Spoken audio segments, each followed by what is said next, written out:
तुम्हारे कंटेंट को नहीं क्या पब्लिक क्रिंज बोलती। ओह जरा देखो तो सही, ये बात कर कौन रहा है? जो खुद क्रिंज का बादशाह है, जो खुद छपरियों का चौकीदार है। और नहीं, चौकीदार नहीं है, क्या है ये, हाँ छपरियों का सूबेदार है, वो उसको क्रिंज कह रहा है। अरे भाई चलो मानना कि वो सुपरस्टार सुनीत क्रिंज है, बहुत ज़्यादा क्रिंज है, लेकिन तू उसको ये बात नहीं बोल सकता क्योंकि तेरे से तो कम ही है ना। Big boss big boss big boss, big boss बहुत जोर से चाह रहे थे कि उनका रोस्ट किया जाए, और लो मैं आ गया। वैसे तुम लोग भी सोच रहे होगे कि इतनी जल्दी बिग बॉस का रोस्ट। भाई मुझे भी पता है कि बिग बॉस को शुरू हुए अभी ठीक से 2 दिन भी नहीं हुए, लेकिन क्या करूं भाई, बिग बॉस ने पहले दिन हरकत ऐसी कर दी कि मुझे वीडियो बनानी पड़ गई। साला जिस बंदे ने बिग बॉस को टीआरपी देनी थी और मुझे कंटेंट देना था, बिग बॉस ने उसी को निकाल दिया। और भाई मैं पहले ही बता दूं कि ये वीडियो पूरे तरह से बायस्ड होने वाली है। ऑफ कोर्स भाई यूट्यूबर हूं तो यूट्यूबर की सपोर्ट तो करूंगा ही। सही बात है। चलो अब टाइम वेस्ट नहीं करते और शुरू करते हैं। बिल्कुल सर। और वो जो जिंदगी गई है वो हमारे लिए भी बहुत मायने रखती थी। और अबे ये बिग बॉस पे इंडियन आइडल का ऑडिशन क्यों चलने लग गया? ये रोना धोना जजेस एंड ऑल। ओ अच्छा, ये बिग बॉस का नया वो है, क्या है वो, हाँ नया फॉर्मेट है, लेकिन मुझे पसंद नहीं आया भाई, ना ये फॉर्मेट और ना ये कंटेस्टेंट। स्किप करो।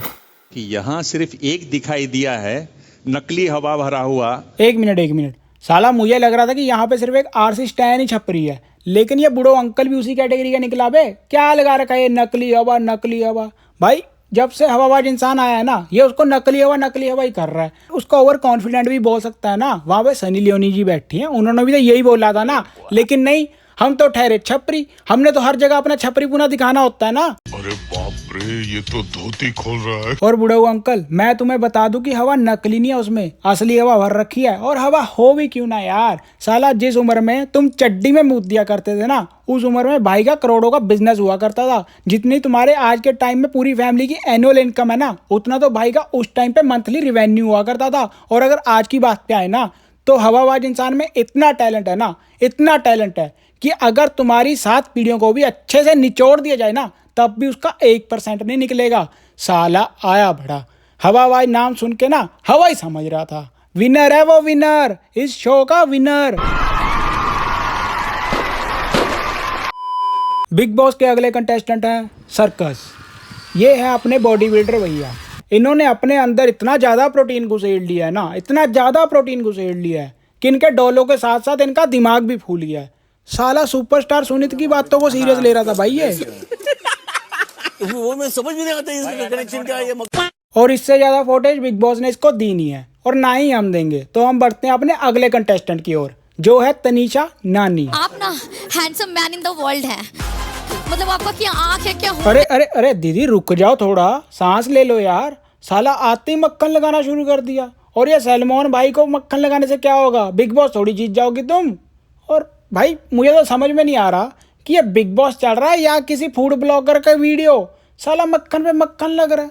यहाँ पे ये लड़की सलमान भाई को मक्खन लगा रही है, कोई अंदर वो फ्लॉप डायरेक्टर को मक्खन लगा रहा है, कोई यहाँ पे बिग बॉस को मक्खन लगा रहा है। अबे बस करो यार, इतना मक्खन क्यों लगा रहे हो, खत्म हो जाएगा। वैसे भी तुम्हारे बिग बॉस के घर में तो राशन की कमी रहती है ना। ओह सॉरी, हम मुद्दे से थोड़ा भटक गए थे। तो मैं ये कह रहा था कि ये है तनीषा नानी। वैसे तो ये डांसर है, लेकिन यहाँ बिग बॉस में ये आशिकी करने आई है, क्योंकि ये इनकी बिग बॉस में टिके रहने की स्ट्रेटजी है। अरे बस कर भाई, साला बिग बॉस चल रहा है यहाँ पे, कोई तुम्हारी वो भोजपुरी फिल्म नहीं चल रही। चलो छोड़ो इनको, हम अपने अगले कंटेस्टेंट की ओर बढ़ते हैं, जो है मिसेस गालिया एक्स सिद्दीकी। ये पता नहीं बिग बॉस में करने क्या आई है, मतलब भाई क्या लेने आई हो तुम बिग बॉस में? पहले तुमने वो सिद्दीकी भाई साहब से डिवोर्स ले लिया, उसकी आधी प्रॉपर्टी में हिस्सा ले लिया, अब बिग बॉस में क्या लेने आई हो? लोगों की हमदर्दी या फिर बॉलीवुड की किसी मूवी का ऑफर? चलो छोड़ो, हम तुम्हें ज्यादा फुटेज नहीं देंगे। हम बढ़ते हैं अपने अगले कंटेस्टेंट की ओर, जो कि है सत्यानाश। ये है एक छोटा मोटा टीवी एक्टर। इसको बिग बॉस ने इसलिए बुलाया है क्योंकि इसका हो गया ब्रेकअप, और जिस लड़की के साथ इसका ब्रेकअप हुआ है बिग बॉस ने उसको भी बुला लिया है, क्योंकि बिग बॉस चाहते हैं कि इनका पैचअप हो जाए। लेकिन पता नहीं क्यों चलो छोड़ो वो सब। ये सत्यानाश बिग बॉस के घर में सबसे चालू आदमी है सलमान भाई के बाद, क्योंकि इसने घर में घुसते ही बिग बॉस के रीति रिवाज शुरू कर दिए हैं। भाई साहब ने टॉप कंटेस्टेंट के साथ आते ही पंगा ले लिया है, वो भी एक छोटी सी बात पे। नहीं बेटा ऐसा थोड़ी, क्यों तू धर्मेंद्र को नहीं जानता? यार यहाँ पे ये चौमू हवाबाज इंसान से इस बात पे बहस रहा है कि वो उस क्या नाम है उसका, हाँ, चूचा भट्ट को नहीं जानता। अरे भाई उसको जानता ही कौन है यार, मैं भी नहीं जानता। मैंने खुद तुम्हारी ये लड़ाई के बाद गूगल पे सर्च किया तो मुझे पता चला कि हाँ भाई वो कोई फ्लॉप डायरेक्टर है। पहले वो एक एक्टर भी थी, वो एक नेपो किड है, इसलिए अपने बाप की वजह से इस इंडस्ट्री में आई थी, लेकिन उसमें कोई टैलेंट था नहीं, इसलिए वो इंडस्ट्री से बाहर चलेगी। लेकिन अब पता नहीं बिग बॉस में करने क्या आई है। ओ हाँ, बिग बॉस में कौन सा किसी टैलेंट की जरूरत पड़ती है। देखिए आपकी बात बिल्कुल सही है। और मुझे ये समझ में नहीं आया कि इसमें बहस करने वाली बात ही क्या थी भाई। अगर वो नहीं जानता तो नहीं जानता, उसकी बुआ थोड़ी लग रही है वो कि उसको जानना जरूरी है। साला उसने कोई क्राइम कर दिया कि उसको वो नहीं जानता। इतनी सी बात पे उछल रहा है फालतू में। और सिर्फ इतना ही नहीं, इसके बाद भाई साहब कह रहे हैं कि ये सुपरस्टार सुनीत और हवाबाज इंसान एक ही ट्यूब के हैं। भाई पहले तो मैं तुझे बता दूं कि जो सुपरस्टार सुनीत है वो इंस्टाग्राम पे है और जो हवाबाज इंसान है वो यूट्यूब पे है। और यूट्यूब अच्छे से बोल, रिस्पेक्ट से बोल, ट्यूब ना कर, ठीक है ना साला। और उसके बाद क्या कह रहा है, यूट्यूबर, उसको यूट्यूबर कह के बुला रहा है यार हवाबाज इंसान को। अबे नाम से भी बुला सकता था ना उसको तू। अगर तुझे कोई तेरे प्रोफेशन से बुलाए कि ये छोटा मोटा एक्टर हो, छोटे मोटे एक्टर, इधर आ टीवी के छोटे मोटे एक्टर, तो तुझे बुरा लगेगा ना। तो तू क्यों उसके प्रोफेशन से बुला रहा है, नाम से बुलाना। और तू यूट्यूबर को समझता है कि यूट्यूबर कुछ होता ही नहीं है। नहीं, यूट्यूबर कुछ भी नहीं है साले। तुझे यूट्यूबर की औकात ना अभी मैं बताता हूँ।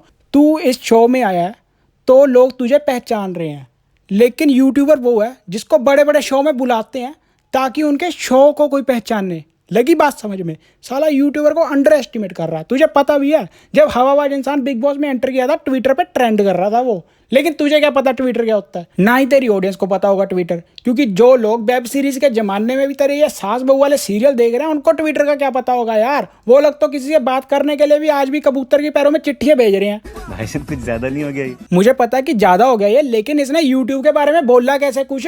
तू ऐसे कैसे यूट्यूबर को कुछ बोल रहा है? ये साले आजकल के नल्ले बेरोजगार छपरी लड़के जो है बड़ी बड़ी ये है सुपरस्टार सुनीत। इसको तो सभी लोग जानते ही होंगे क्योंकि लोग बिग बॉस देखने इसकी वजह से गए थे।